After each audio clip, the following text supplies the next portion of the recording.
اس مختصر سے بریک کے بعد ایک بار پھر آپ کی خدمت میں حاضر ہیں، جو واٹس ایپ کے ذریعے ٹیکسٹ میسیجز کے سوالات ہیں آغا خدمت میں پیش کرتے ہیں، انشاءاللہ جوابات سے ہم سب استفادہ حاصل کریں گے۔ السلام علیکم۔ علیکم السلام۔ میرا سوال یہ کہ میرا جہاں بھی رشتہ لگتا ہے ٹوٹ جاتا ہے، کبھی مجھے لڑکا پسند نہیں کرتا، کبھی لڑکے والے سید شیعہ کا مسئلہ بنا دیتے ہیں، اس وجہ سے شادی نہیں ہو رہی ہے۔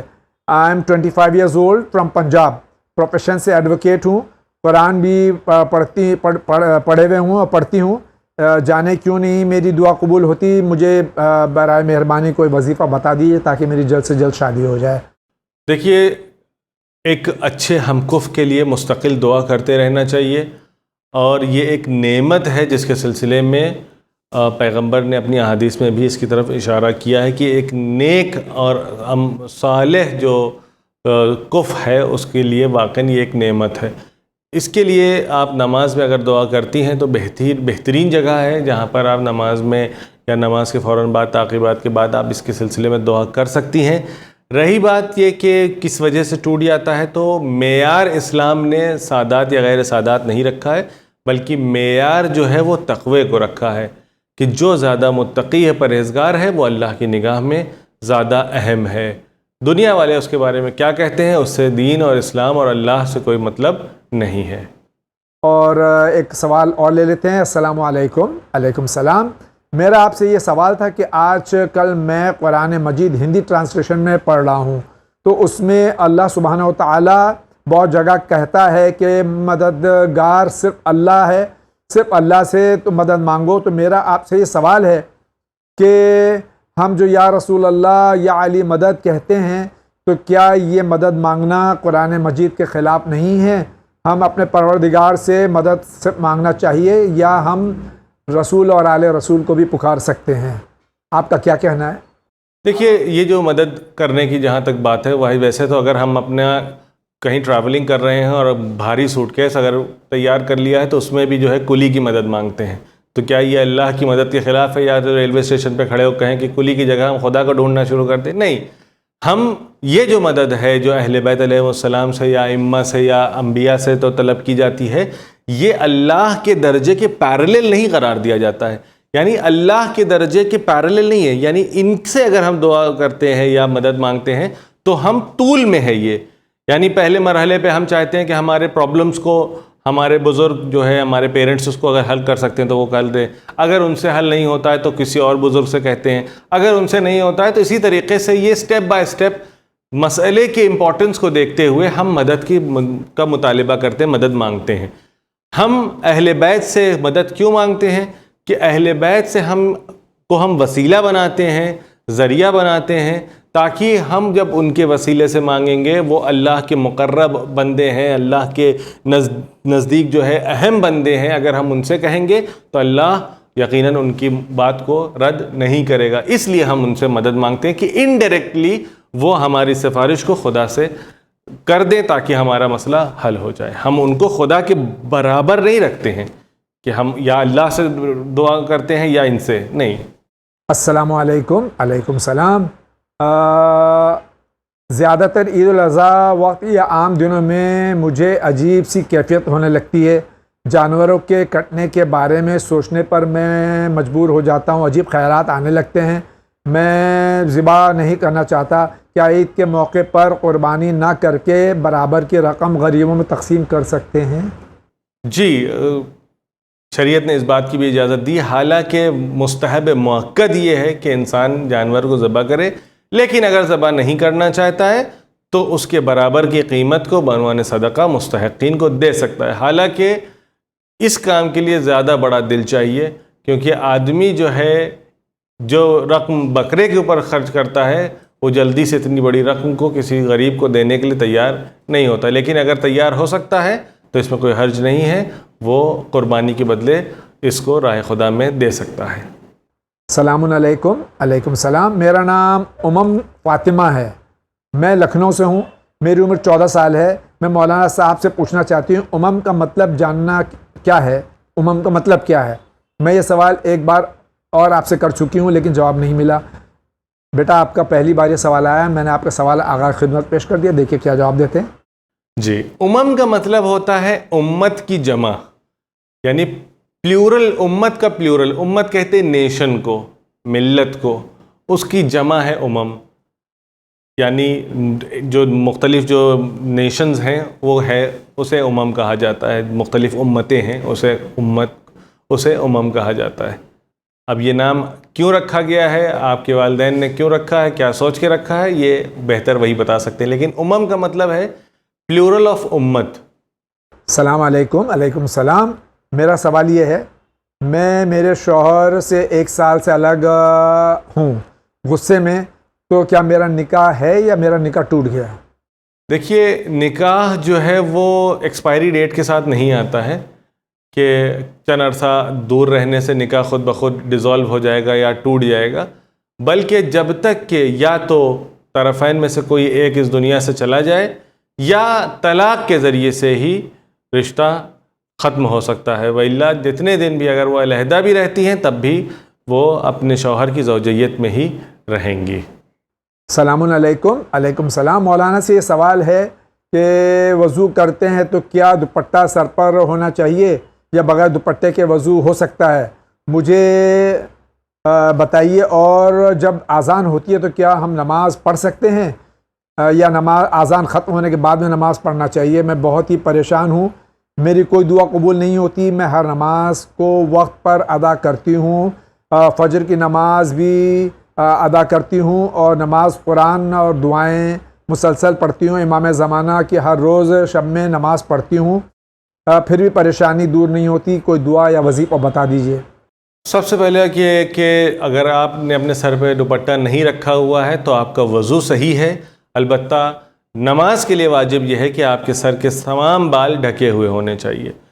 دوسرا سوال جو آپ نے کیا کہ کیا نماز اذان ہوتے ہی ساتھ آپ نماز کو ادا کر سکتی ہیں، تو اس کے سلسلے میں وقت اذان اگر ہو گیا ہے تو آپ نماز کو ادا کر سکتی ہیں۔ اگر مثال کے طور پر آپ کے شہر میں 12:30 بجے یا 12 بجے ظہر کی اذان کا وقت ہو گیا ہے، لیکن عام طور پہ مسجدوں میں 1 بجے اذان ہوتی ہے، نماز کا وقت زوال کے وقت پر ہو چکا ہے، اب اذان ہو چاہے نہ ہو۔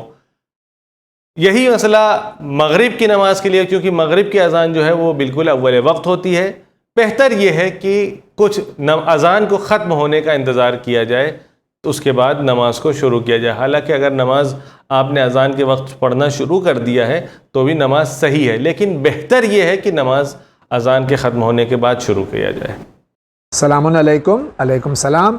ہم نے بچپن سے سنا ہے اور مولانا ابھی فرماتے کہ عید میں بکرا، یعنی غیر خصی بکرا، جو سالم بکرا ہو، بے عیب بکرا ہو، وہ ہونا چاہیے۔ مجھے اس مسئلے کی جو مولانا نے بتایا ہے کہ خصی کا ذبیحہ جو ہے مستحب قربانی میں جائز ہے، یہ کہاں تک صحیح ہے؟ میرا نام محمد ریحان جعفری ہے، میرٹھ سے سوال کر رہا ہوں۔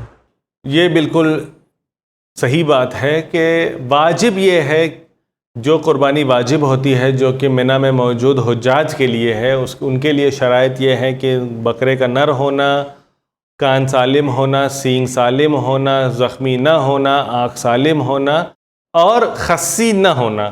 یہ جتنی بھی خصوصیات ہیں یہ واجب قربانی کی خصوصیات ہیں، یعنی یہ ان لوگوں کے لیے کہ جو حج کرنے گئے ہوئے ہیں اور میدان منی میں موجود ہیں۔ ہم اور آپ جو اپنے گھر پہ جو قربانی کرتے ہیں، اگر ان میں یہ خصوصیت نہیں پائی جاتی ہے، یعنی خصی بکرا ہے، یا اگر ایک سینگ ٹوٹ گیا ہے یا زخمی ہے خدا نخواستہ، تو ایسے بکرے کی بھی قربانی کی جا سکتی۔ حالانکہ بہتر یہ ہے کہ یہاں پر بھی بے نقص اور بے عیب بکرے کی ہی قربانی کی جائے۔ سلام علیکم سلام۔ کیا قربانی کا بکرا 8,000 روپے سامنے والا اگر 6,000 میں دے رہا ہے مجبوری کی حالت میں، تو کیا اس کی مجبوری کا فائدہ اٹھا کر ہم اس کو ایک کم پیسہ دے سکتے ہیں؟ سب سے پہلی بات یہ ہے کہ اگر سامنے والا بیچنے کو تیار ہے اور ہم نے کوئی زور زبردستی نہیں کیا ہے تو آپ اس کو خرید سکتے ہیں، مگر یہ کہ آپ اگر اس سے زور زبردستی کر کے اس سے کم کروا رہے ہیں تو جائز نہیں ہے۔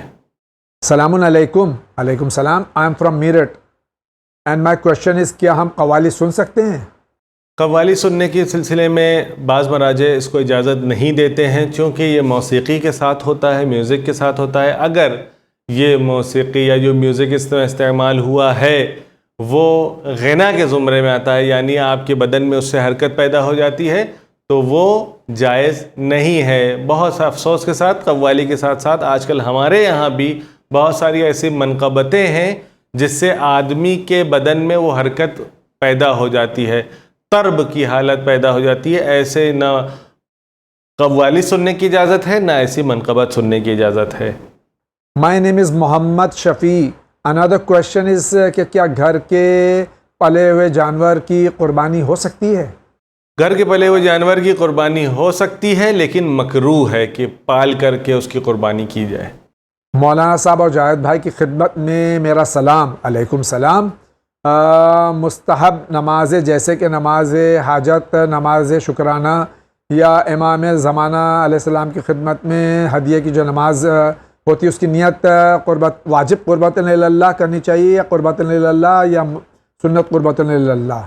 اور ان کا دوسرا سوال ہے نماز شب پڑھنے کے بعد جو 40 سے زیادہ یا 40 زندہ و مردہ مومنین کے نام لے کر دعا کرتے ہیں قنوت میں، تو اگر اس طرح کی الکساہٹ ہو یا نام یاد نہیں رہیں تو ہم یہ کہہ سکتے ہیں کہ ہم یہ اہل خاندان بغیر نام لیے اہل خاندان یا مومنین مومنات اس طرح کی ہم کیا اس کے اندر ہم دعا کر سکتے ہیں؟ مستحب نماز کے لیے صرف اگر آپ نے اتنا کہہ دیا کہ میں 2 رکعت نماز مثال کے طور نماز شب پڑھتا ہوں یا نماز امام زمان پڑھتا ہوں، قربتاً اللہ کافی ہے۔ چونکہ واجب نہیں ہے نماز، لہٰذا واجب کی نیت نہیں کیا جائے گا۔ سنت آپ لفظ سنت استعمال کرنا چاہیں تو کریں، لیکن اگر صرف آپ یہ کہہ دیں کہ میں 2 رکعت نماز امام زمانہ پڑھتا ہوں قربتاً اللہ، اتنا کافی ہے، آپ کی نماز صحیح ہے۔ دوسرا سوال یہ کہ نماز شب میں 40 مومنین کا نام اگر آپ نہیں لینا چاہتے ہیں تو اللہم اغفر للمؤمنین والمؤمنات بھی اگر کہہ دیتے ہیں تو بھی کافی ہے۔ مستحبات میں آدمی کو شریعت نے فلیکسیبل بنایا ہے، اس میں کم و زیادہ وہ کر سکتا ہے، اس میں کوئی حرج نہیں ہے، لیکن واجب نماز میں کسی طریقے کی کوئی کمی و کسری نہیں کر سکتے ہیں۔ السلام علیکم۔ علیکم السلام۔ میں مہاراشٹر سے ہوں، میں نے یہ نمبر ون چینل سے لیا ہے۔ اگر مجھے آپ سے کویشچن ون چینل تک پہنچانا ہو تو کیا کرنا ہوگا؟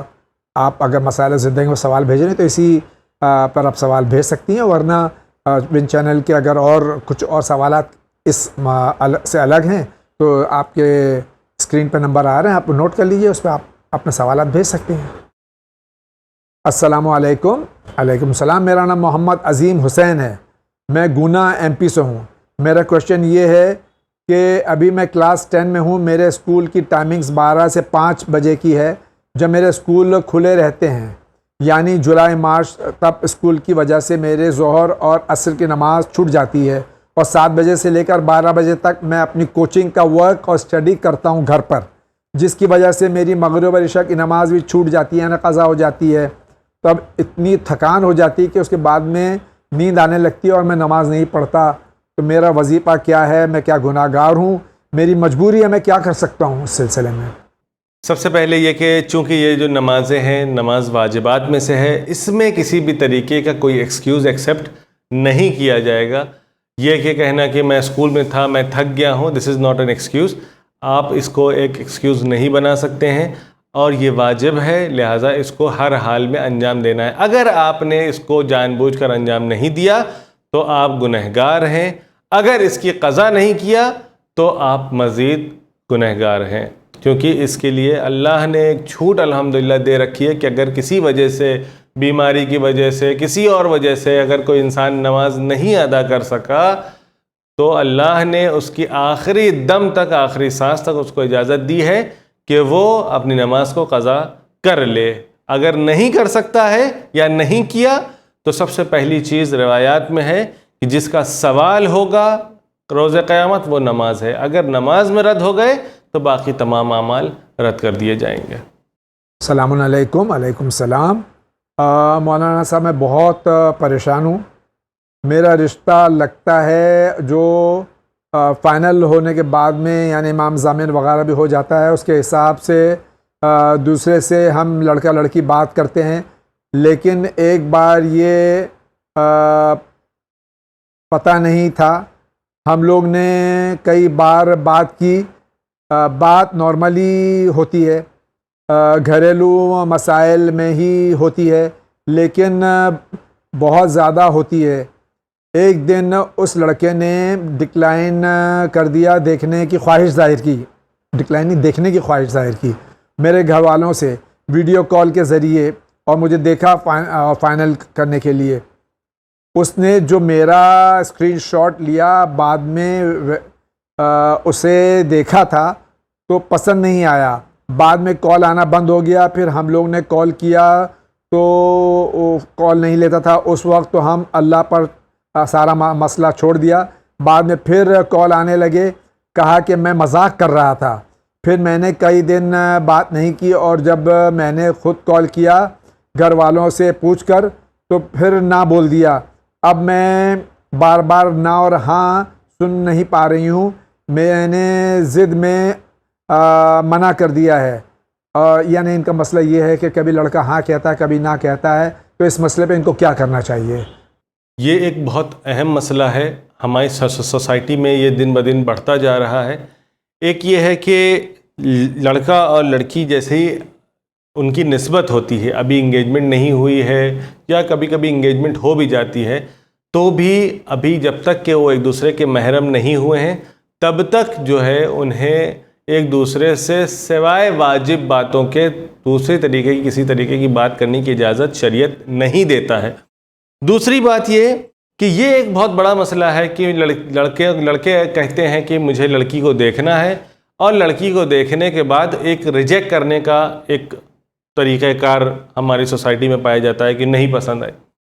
سب سے پہلی چیز یہ ہے کہ دیکھنے کی اجازت کب ہے؟ دیکھنے کی اجازت تب ہے جب آپ اس کی باقی خصوصیات سے واقف ہو چکے ہیں, آپ کے گھر کی خواتین اسے دیکھ چکی ہیں اور اس کی خصوصیت کے بارے میں آپ کو بتا چکی ہیں. آخری مرحلے میں لڑکے کو اجازت ہے کہ وہ بھی دیکھ سکتا ہے.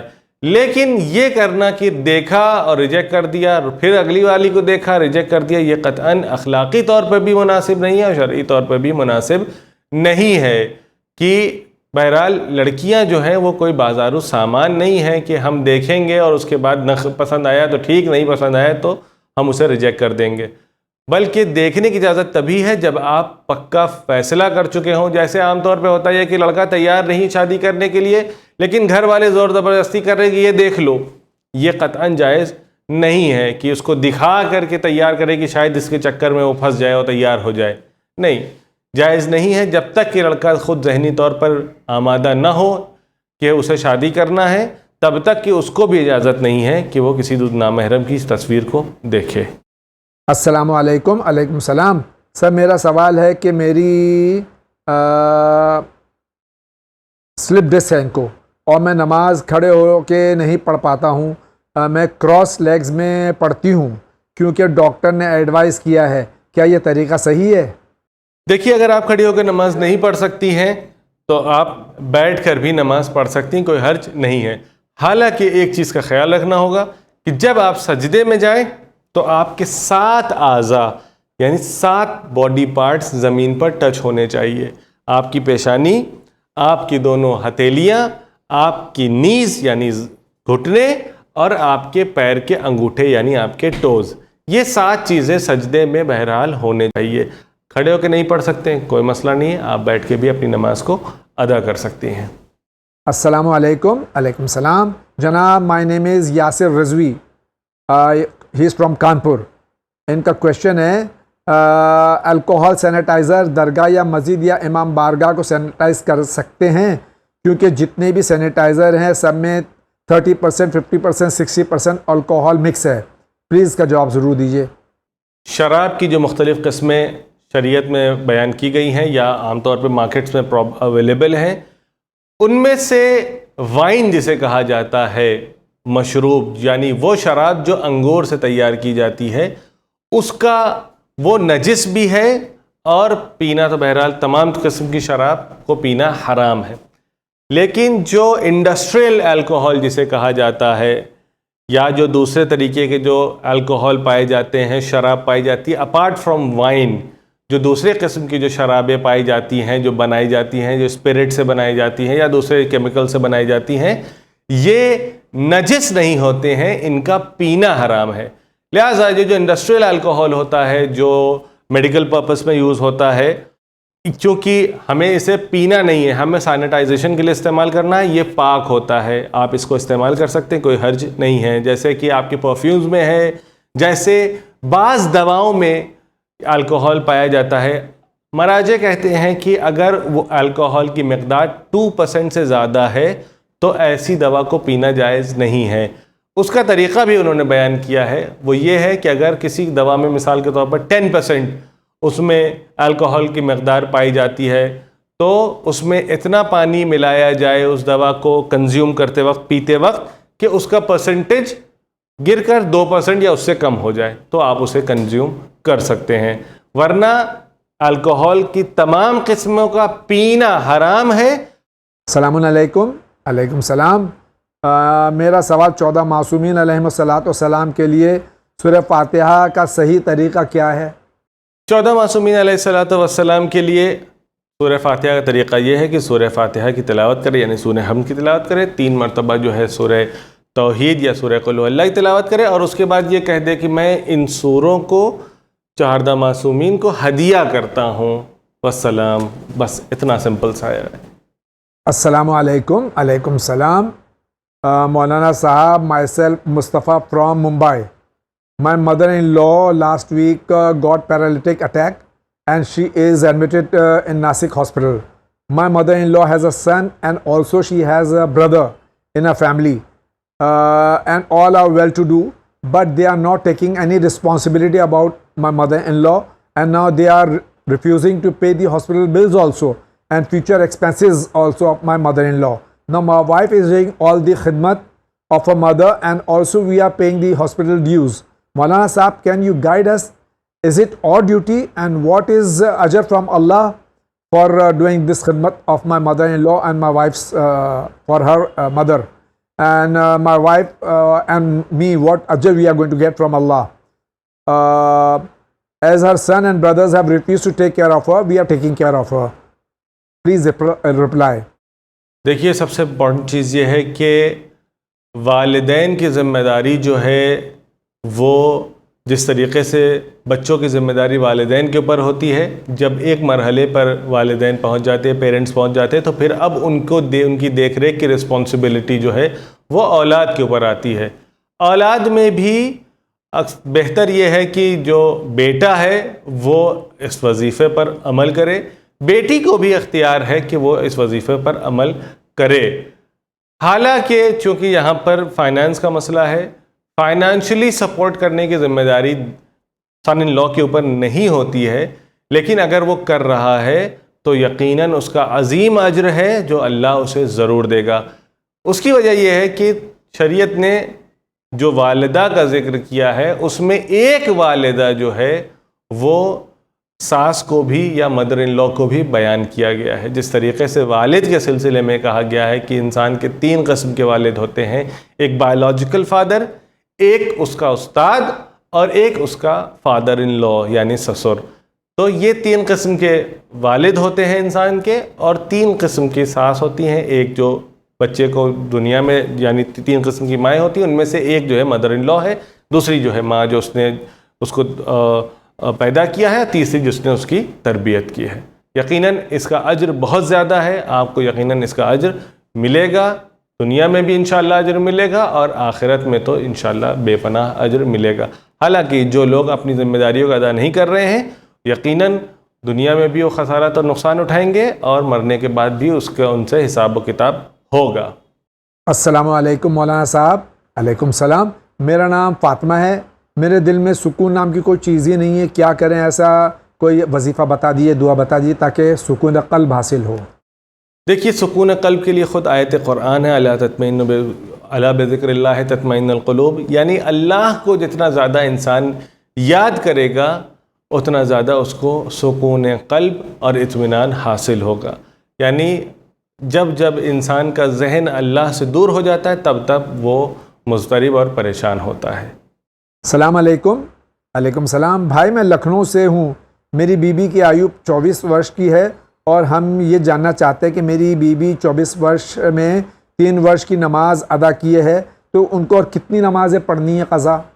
اگر ان کی ایج 24 سال ہے تو لڑکیاں یا خواتین 9 سال کی عمر میں وہ بالغ ہوتی ہیں. 9 سال قمری یعنی چاند کے حساب سے تقریباً 8 سال 8 مہینہ جو انگلش کیلنڈر ہوتا ہے اس کے حساب سے 8 سال 8 مہینہ. اگر انہوں نے 3 سال کی نماز ادا کی ہے اور 24 سال کی ہیں تو تقریباً 15 برس کی نماز اور انہیں ادا کرنی پڑے گی تاکہ ان کی نمازیں پوری ہو جائیں. السلام علیکم. علیکم السلام. میں الہ آباد سے ہوں. میرا سوال یہ ہے کہ ہم لوگ دعا مانگتے ہیں, مولا علیہ الصلوۃ والسلام کا وسیلہ دیتے ہیں اور کہتے ہیں مولا سے کہ آپ کو اپنے لال کا واسطہ ہے, آپ کو جناب زینب کے کھلے سر کا واسطہ ہے, آپ کو امام حسین کے بے کفن لاشے کا واسطہ ہے وغیرہ وغیرہ. تو کیا اس طرح سے ہم مولا کو تکلیف نہیں پہنچا رہے ہیں؟ کیا اس طرح سے وسیلہ دے کر کے ہم دعا کر سکتے ہیں مولا سے؟ کیا مولا کو تکلیف دینا نہیں ہے؟ اس طریقے سے وسیلہ دے کر دیکھیے, بعض ہم نے دعاؤں میں بھی یہ دیکھا ہے, بعض جو ہے زیارتوں میں بھی ہم نے یہ دیکھا ہے, اور بعض علماء نے بھی اس کی طرف اشارہ کیا ہے. خود جو زیارتیں جو امام سے منسوب ہیں, جو امام ائمہ طاہرین نے بعد میں امام صادق نے یا امام رضا سے جو منسوب ہے یا امام زمانہ سے جو منسوب ہے, اس میں بھی ہم نے یہ دیکھا ہے کہ آپ نے ان چیزوں کی طرف, ان تکلیفوں کی طرف آپ نے اشارہ کیا ہے اور ان کے ذریعے سے دعاؤں کو کرنے کے لیے کہا ہے. لہٰذا اگر ہم اس طریقے سے دعا کرتے ہیں تو یہ طریقہ خود کا بنایا ہوا نہیں ہے, بلکہ یہ طریقہ ہم کو سکھایا ہوا ہے. یہ دعاؤں کا طریقہ ہے, یہی طریقہ ہم نے دعاؤں میں بھی دیکھا ہے, اسی طریقے سے ہمارے یہاں دعا کی جاتی ہے, اس میں کوئی حرج نہیں ہے. السلام علیکم. علیکم السلام. میرا سوال یہ ہے کہ جو ٹیٹو ہوتے ہیں اس سے نماز ہو سکتی ہے؟ اگر ٹیٹو آپ کا سکن کے اندر بنا ہوا, جو پرماننٹ ٹیٹو ہوتا ہے وہ معمولاً سکن کے اندر رہتا ہے, اس کے اوپر اگر وضو ہو سکتا ہے یا غسل ہو سکتا ہے, کیونکہ اگر پرماننٹ ٹیٹو نارمل سکن کے اندر ہوتا ہے لہٰذا وضو بھی صحیح ہے اور غسل بھی صحیح ہے, تو نماز بھی صحیح ہے, کوئی حرج نہیں ہے. السلام علیکم. علیکم السلام.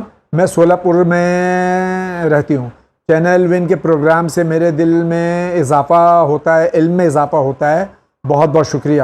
میرا سوال ہے کہ نوح علیہ السلام کے دور میں کتنے فرقے تھے؟ کیا ان کی قوم نے نوح علیہ السلام کے آخری قول کی کشتی میں جو آئے وہ بچ جائے گا اور جو نہیں آئے گا وہ ہلاک ہو جائے گا؟ اس کی وضاحت فرمائیں.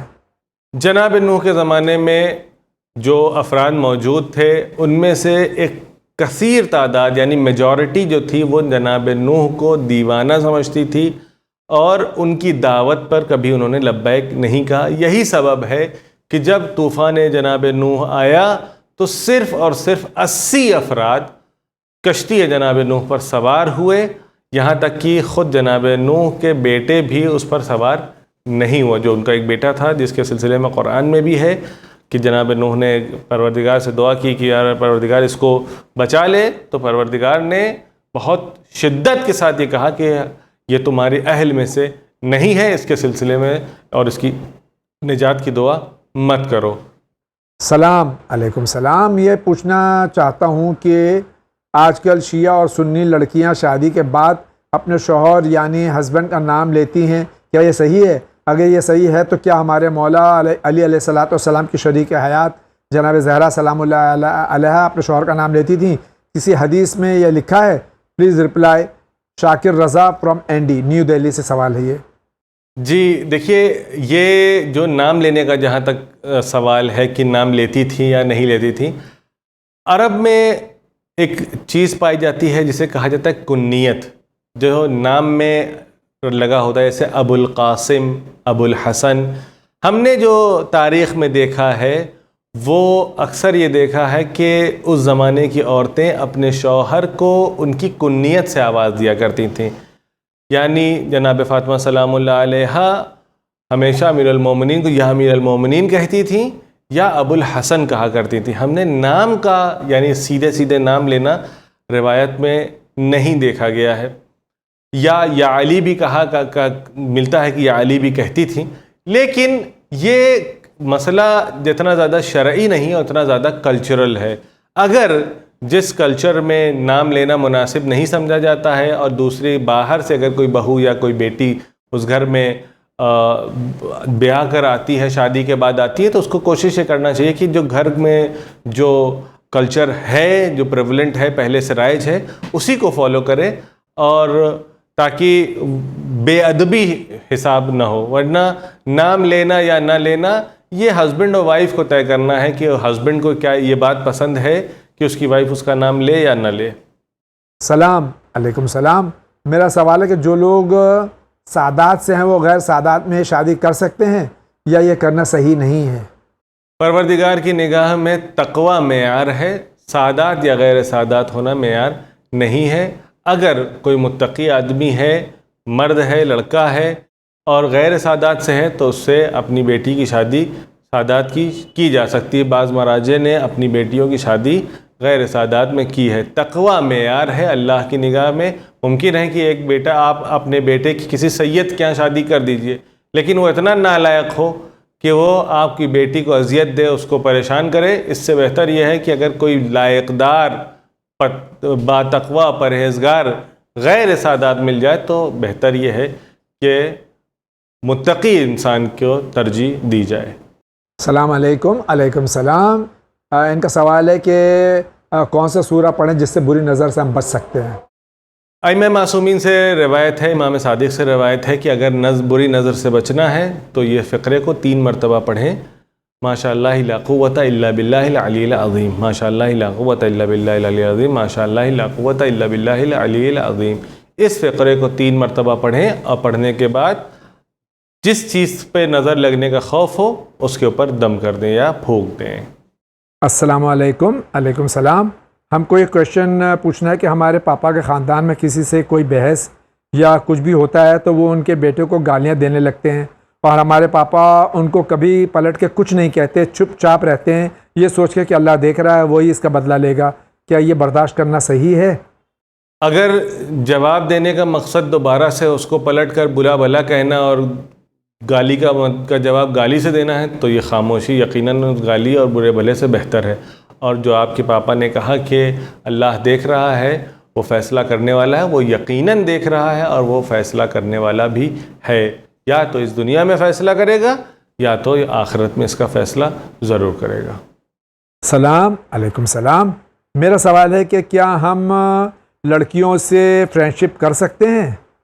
جہاں تک سوال ہے لڑکی لڑکیوں کے درمیان میں فرینڈشپ کا معیار کیا ہے, اگر وہ طے کر لیں اور جو شریعت نے جو معیار بیان کیا گیا ہے اگر اس کے دائرے میں رہتے ہوئے دوستی کی جائے تو جائز ہے. یعنی واجب چیزوں کو پوچھنا. فرینڈشپ کا مطلب جو ہے وہ گلے میں ہاتھ ڈال کے گھومنے کا مطلب نہیں ہوتا ہے.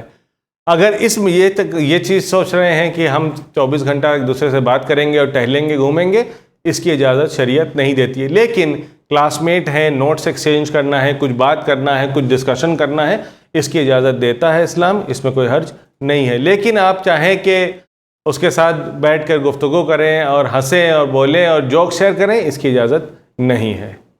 جس انسان کا انتقال جمعرات کے دن ہوتا ہے اس کی کیا اہمیت ہے؟ جس انسان کا انتقال زیارت کے لیے جانے کے بیچ ہوتا ہے اس کی کیا اہمیت ہے؟ یعنی کسی مومن کے انتقال کے سلسلے میں پوچھ رہے ہیں.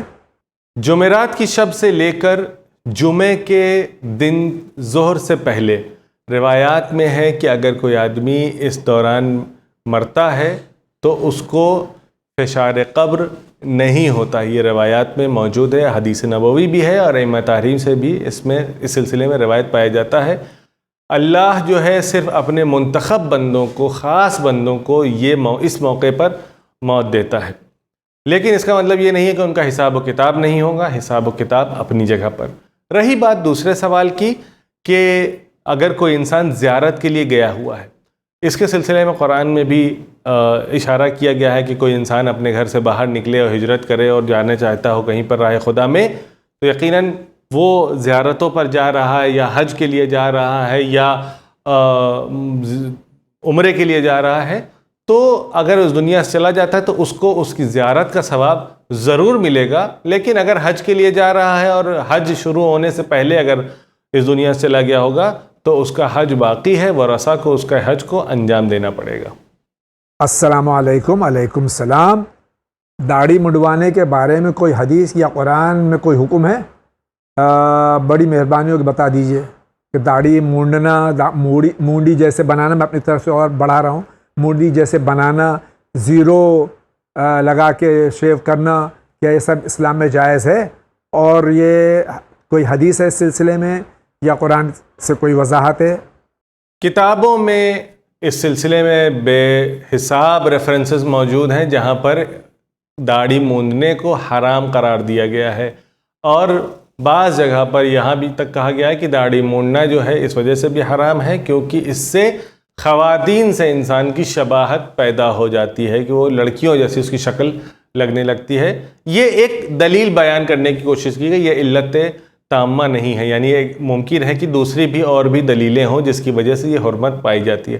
تو تمام علماء کا یہ اتفاق ہے کہ داڑھی مونڈنا حرام ہے، روایات میں بھی ہے، نہ فقط ہمارے یہاں بلکہ اہل سنت میں تو بہت زیادہ شدت سے ان کے یہاں فتوے پائے جاتے ہیں کہ جس پر داڑھی کے اوپر سختی سے روایت پائی جاتی ہے کہ داڑھی مونڈنا حرام ہے۔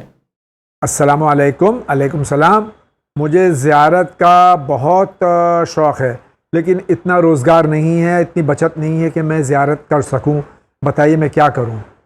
زیارت کے سلسلے میں زیارت ایک ایسا اہم اور ایک ایسی سعادت ہے جو ہر انسان چاہتا ہے کہ اسے اپنی زندگی میں حاصل ہو، لیکن کبھی بیماری کی بنا پر، کبھی مالی حالات اچھے نہ ہونے کے بنا پر، کبھی دوسرے اسباب کی بنا پر انسان اس زیارت سے محروم رہ جاتا ہے۔ تو اس کا کیا علاج ہے؟ تو اس کا علاج یہ ہے کہ ائمہ طاہرین نے اور خود پیغمبر نے بھی اپنی احادیث میں اس بات کی طرف اشارہ کیا ہے کہ جو لوگ میری زیارت کے لیے آتے ہیں یا میری قبر کی زیارت کرتے ہیں وہ بالکل ویسے ہی ہیں جیسے انہوں نے میری زیارت کی۔ اب مسئلہ یہ ہے کہ ہم قبر تک بھی نہیں پہنچ پا رہے ہیں، ہم آپ کے شہر مدینے تک نہیں پہنچ پا رہے ہیں، ہم کربلا نہیں پہنچ پا رہے، تو ہم کیا کریں؟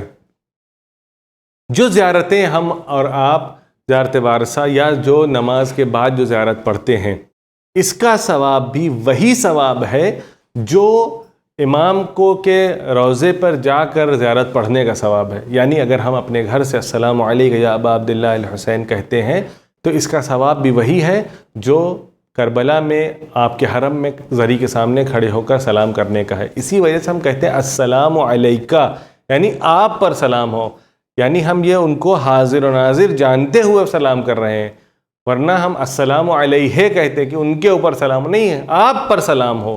آپ پر سلام ہو کا مطلب یہ ہے کہ ہم آپ کو سامنے محسوس کر رہے ہیں اور آپ کو حاضر و ناظر جان رہے ہیں۔ السلام علیکم۔ علیکم السلام۔ شمس الدین احمد فرام احمد آباد۔ میں سنی مسلم ہوں، میرا کاروبار میں بہت نقصان ہو رہا ہے، سوپس اور ڈٹرجنٹ کا مینوفیکچرر ہوں، لیکن لاکھوں روپے لگانے کے بعد میں بھی گراہک نہیں ملتا، جیسے تیسے گھر چل رہا ہے۔ مہربانی ہوگی کہ مجھے بتائیے کہ میرے کاروبار میں کیا رکاوٹ ہے، کوئی دعا یا وظیفہ بتا دیجیے۔ آپ اپنے کاروبار کے لیے سب سے بہترین کام یہ ہے کہ آپ کاروبار کے لیے ڈیلی بیسس پر صدقہ دیں اور اپنے کاروبار اور اپنے دن کی شروعات صدقے سے کریں۔ انشاءاللہ اس صدقے کے طفیل میں آپ کے کاروبار میں برکت ملے گی۔ آج کے اس ایپیسوڈ کا وقت ختم ہو چاہتا ہے۔ بہت ہی خوشی کے ایام ہیں، عید غدیر، عید اکبر، اس کے بعد عید مباہلہ۔ یقیناً یہ پینڈیمک کا دور، یہ پورا شوب دور، لیکن یہ ہمارے حائل نہیں ہو سکتا۔ ہم اپنے گھروں میں چراغاں کریں، خوشیاں منائیں اور اللہ سے دعا کریں کہ ہمیں پوری زندگی اہل بیت علیہم الصلاۃ والسلام، خصوصاً مولائے متقیان امیر المومنین یعقوب الدین علی بن ابی طالب علیہ الصلاۃ والسلام کی ولایت پر قائم رکھے، دائم رکھے، اور ہماری موت اسی عقیدے پہ آئے۔ اسی کے ساتھ میں آپ سے اجازت لینا چاہتا ہوں، انشاءاللہ زندگی رہی تو پھر آپ سے ملاقات ہوگی۔ وآخر دعوانا ان الحمدللہ رب العالمین۔